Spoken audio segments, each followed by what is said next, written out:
Big disclaimer before we begin the video. I do not claim to be a pro Nuzlocker by any stretch of the imagination, but I do believe that I am more than qualified to make this video. And here's why. Pokemon Emerald is my first and so far my only Pokemon game that I have successfully completed a hardcore Nuzlocke for. It took me a total of 14 attempts to complete, and many of those attempts were lost due to a variety of reasons. Some standard and some very unique. And it is for those more unique scenarios that I am making this video for you today. I've learned a lot from all of my attempts, and I hope that what I go over today will help you achieve victory in your playthrough as well. Let's get started.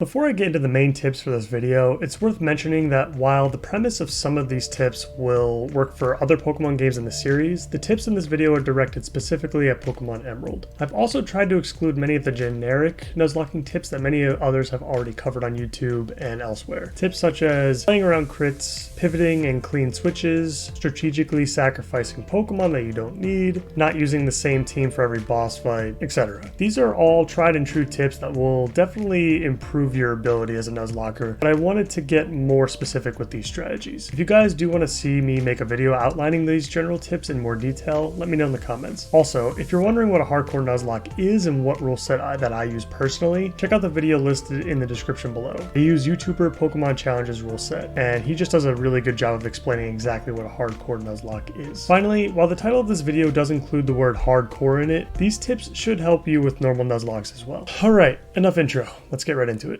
Tip number 1, pick Mudkip. And that is it for this video. Thank you very much for watching. Please like and subscribe if you enjoyed the video, and I'll see you next time.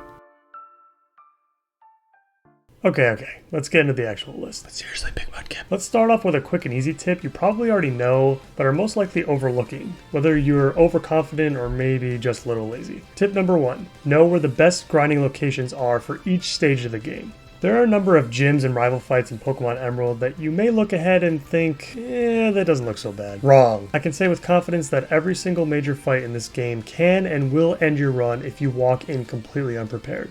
In fact, the only free quote-unquote fight in Pokemon Emerald is Roxanne, and that's only if you picked Mudkip. Remember, this is a hardcore Nuzlocke and we are playing with level caps. Trust me, I completely understand that grinding up your whole team can be a total slog, but I can promise you, especially in your earlier attempts, you will lose runs due to even slightly under-leveled team members. So now that we know that this tip is important, what are the best grinding locations in Pokemon Emerald? It just so happens I made a video on this exact topic recently, and you can find that linked in the description below. It includes the best places to grind for every stage of the game, even the early game. Now let's get into something a bit more unique with tip number 2. Be very aware of non-boss battles that can kill you. Every Pokemon game has at least a few random trainer battles on random routes that can completely blindside you out of nowhere and end your run. A few of my own attempts were lost because of this. I'm going to review a bunch of these trainers in Pokemon Emerald right now and go over what exactly makes them dangerous. Okay, I know this will sound really dumb, but last Tiana's level 4 Shroomish can actually be a big problem for all of us Mudkip enjoyers out there. Just make sure your Mudkip is at least level 8 before going through that area. And you know what? Put Last Haley on this list too. Why not? Located on Route 104 north of Petalburg Woods, she has a level 6 Lotad and Shroomish that will both mess you up badly if you happen to go with the greatest starter of all time.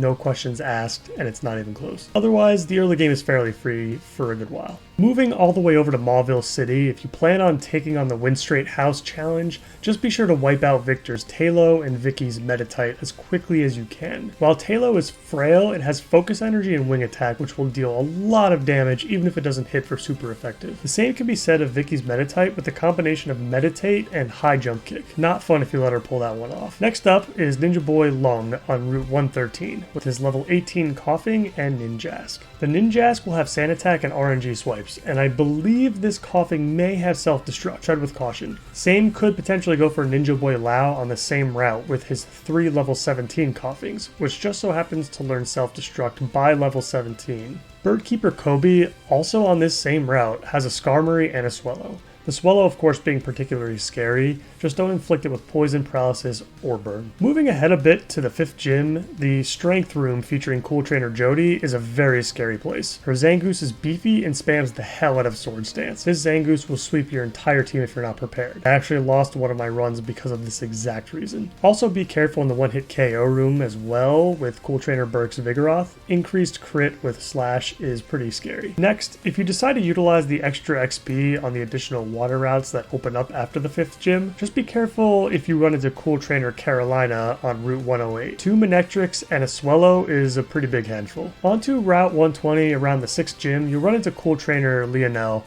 and his Manectric. Now a single Manectric doesn't sound so bad, but this one is a special case. See, the thing about Route 120 that often gets overlooked is the fact that it's always raining. Well, Lionel's Manectric comes packed with a 100% accuracy Thunder as a result. And with how fast Manectric is compared to most Pokemon in Emerald, this is one of the scariest non-boss battles in the entire game in my personal opinion. You've been warned. Let's move on to Mount Pyre for a second. There are a couple of trainers in here that you should be very aware of, and they are Psychics Kayla and Cedric. Both trainers have a Wobbuffet, with Kayla's battle potentially being a double battle as well. Wobbuffet is one of the scariest encounters you have in any Nuzlocke in any game, because he relies so heavily on basically revenge killing your Pokemon that deals damage to it. You're going to want to either poison or burn him if you can. Putting him to sleep or confusing him can also help. You really just want to avoid hitting Wobbuffet directly if you can help it. Speaking of Wobbuffets, you'll want to prepare for Psychic Nicholas as well in the Moss Deep gym, the 7th gym. The trainers in that gym are pretty hard to avoid in general, so just be prepared for each one as if there's an incoming Wobbuffet.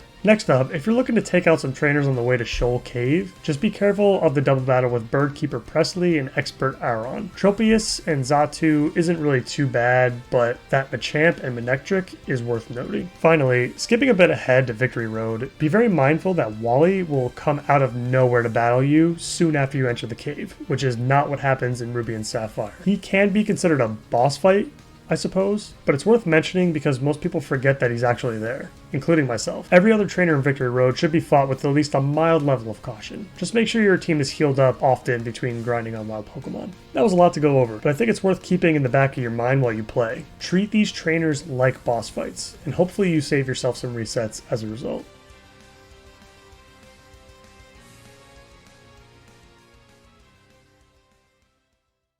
Moving on to tip number 3, delaying boss battles to gain more XP and more encounters. In many Pokemon games, there is often an opportunity to move past a city that holds a new gym in order to explore the routes that lie just past them. Pokemon Emerald is no different, and when it comes to a hardcore Nuzlocke, this tip will increase your chances of success. So what are good examples from the game that we can look at? The first real challenge I would say is Brawly from the 2nd gym. If you need more trainers to grind on, you can actually go past Dewford Town using Mr. Briney's boat and head towards Slateport. There are a ton of trainers on the beach that you can battle for good XP. You can even go through the quest in Slateport to deliver the Devon goods to Captain Stern, which will unlock Route 110 to the north, and another encounter for you to add to your team if you're not confident with what you currently have. All of this before facing Brawly. Another fantastic example of this is with Winona in the 6th gym. There are actually a ton of accessible routes past Fortree City that you can explore before having to face off against Winona, who, by the way, is a notoriously tough boss fight in these games. If you don't believe your team is good enough to take her down as currently constructed, if my calculations are correct,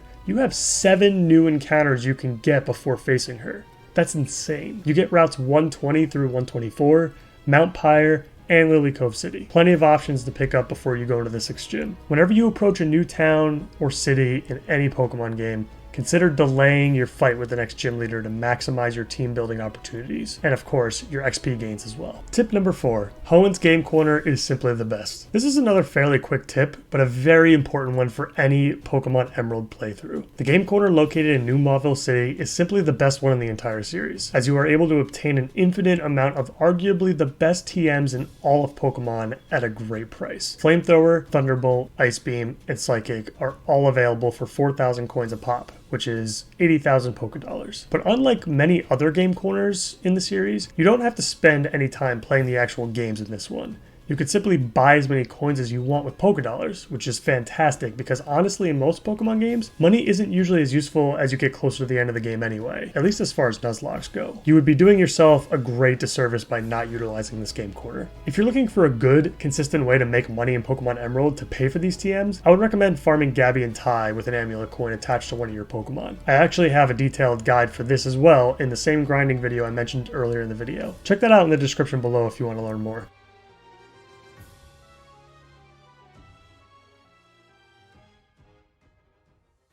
Finally, our last tip of the video. Tip number 5. Sometimes, the play that might not seem optimal on the surface can sometimes be the best play that you can make. I know that might sound completely ridiculous, but what this tip is really about is reducing tunnel vision and making sure that you're thinking about all of your possible options in battle. It's time for a fun little story. This is how my third attempt ended. Yes, I whited out on Wallace's final Pokemon. By the way, as terrible of an experience as this was, it ended up being a very helpful lesson for me overall in the long run. And I honestly feel like it's something every Nuzlocker should experience at least once. So what happened here? I go into the fight with only 5 Pokemon, as I had to sacrifice my Flygon in one of the earlier fights. Dusclops, Manectric, Sharpedo, Walrein, and Tentacruel. That was my team. The beginning of the fight goes well, as I take out Wailord and then his Gyarados, without too much of an issue. But then this fucking abomination happened. God, I just hate the look in his eyes. For anyone that is not aware, this Ludicolo's moveset is